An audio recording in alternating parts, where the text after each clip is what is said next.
everyone, this is CJ Novo 992. That's never getting old. Never. That's staying there. It's a big hang for me, alright? Let it go. Today we're going to be talking about a sort of follow-up video from last week where we talked about the flops of the season. This is actually going to be the players that played well for the season. Now, usually when I do these types of videos and talk about players, there's usually out of 5. So the top 5 this, top 5 flops, top 5 this. And that's what's going to be the theme of the rest of this week. So we're going to be doing the top 5 people that has to be sold, the people that needs to be kept at the club, and the people that deserve a second chance. But today's video, Presley's shaking the camera. Lie down, Presley. So yeah, today's video is actually going to be talking about players that played well this season. And if you didn't know, not many of them did. So I can't actually make 5. I've really tried. So this is not going to be a top 5, even though it is supposed to be top 5 weeks. I do apologise about that. So bam, starting off with number 4. Right, let's just go with number 4. So that's all I could think of that was played well. So starting off with number 4. Top 4 on YouTube, Jesus Christ. Number 4 is actually going to be Matty Jilks. Now, the reason I'm going to bring Jilks on is because I just didn't want to do the top 3 because everyone knows who they are. So I tried to make it a little bit different and add someone else in. And he only played really in the cup games, and obviously I left halfway through the year to go back to Wigan or something like that, I believe. But he's obviously that performance against Celtic in the 1-0 loss was sort of inspired. He made save after save. Always conducted himself very well in the interviews. Whenever he was playing in the cup games, he always gave maybe like an 8 or 9 out of 10 every single game. He was unlucky in the final. Obviously, the goal that came from Dembele didn't go in between his legs. But I just think he handled himself very well. And he's one of the players we can look back at the season and say, hey, we actually made a signing and it was actually pretty decent, Warburton. And he played well. Shame we fucking sold him.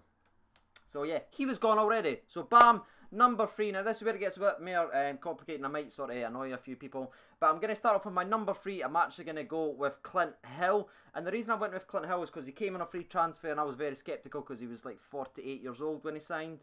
Wasn't really expecting much from him if I'm being 100% honest with you. And he started off quite slow. I remember one of his earliest games was against Chris Boyd and Kilmarnock. And Chris Boyd bet him for pace. Don't know how that happened. He absolutely turned him completely and left him about 5 yards behind. So I was like ranting and raving all about him, saying he's terrible, blah blah blah.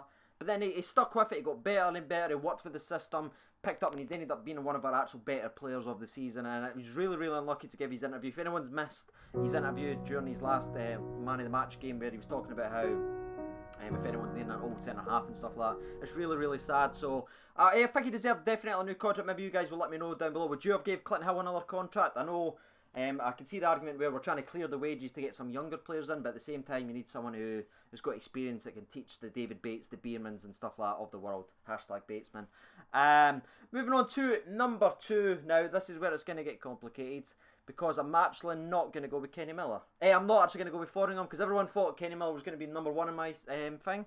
But he's actually not going to be. I'm going to put Kenny Miller as number 2 on my list of players of the season. So that means he gets the runner-up prize of the best player of the year. The reason I've done that is because well, I'll explain that when I go to number 1. But to be honest with you, Kenny Miller's by far one of our best players again on the field. He's really old now, but he's still continuing to score. He was absolutely... It's disgusting that Wycon's got the striker of the year, or top goal scorer of the year, when most of his goals were against Diddy teams earlier on in the season, like the hat-tricks and stuff like that, against fucking Alloa and stuff like that, or whatever. So it's a real shame about that, because Kenny Miller certainly deserved it. He deserved his new contract and he ended up getting one, so that was one piece of business that I think Pedro has handled pretty well. Like I said, I completely disagree with the Clint Hill situation, but moving on to Kenny Miller, he scored some vital goals against Aberdeen and one of those won. That goal still unbelievable how he finished that in the top bag from his actual angle. And again, his goals, you go and look back in earlier in the season, scoring goals after goals.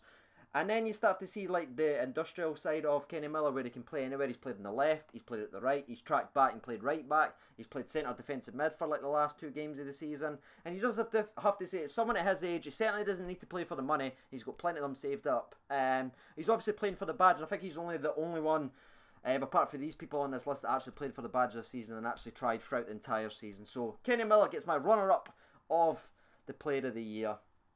Controversial. For the views. So number 1 is obviously going to be Fotheringham, if you didn't know. And the reason I went with Fotheringham is because if you go back into the start of the season, I know I've touched this on a little bit before, People were absolutely saying he was terrible. They wanted Jilks to start. Every time Jilks played a cup game, it was all about Fordingham. He's not doing well, he's not doing this, he can't kick the ball. But that's because of the poor system Warburton was trying to force him to play. I think he's slowly but surely won over every single Rangers fans. They all know he's just as good, maybe, well, not quite there as Shagger, but he's certainly better than Alexander and some of the other goalkeepers we've had in the past. He's almost getting there to the Shagger-esque sort of type. He's definitely defied his critics, and I think that takes a lot because a lot of people was like slagging him online, saying he was terrible. But he took that, he turned it around, and he ended up being, I think, our player of the season. So that's going to be it. I know it's a completely short video, but to be honest with you lads, there wasn't too many people that actually played well this season. But yeah, if you did enjoy this video, make sure you be smashing the like button. There'll be more to come in the next couple of days. I have been CJ Novo 992. Thank you for watching, and bye bye.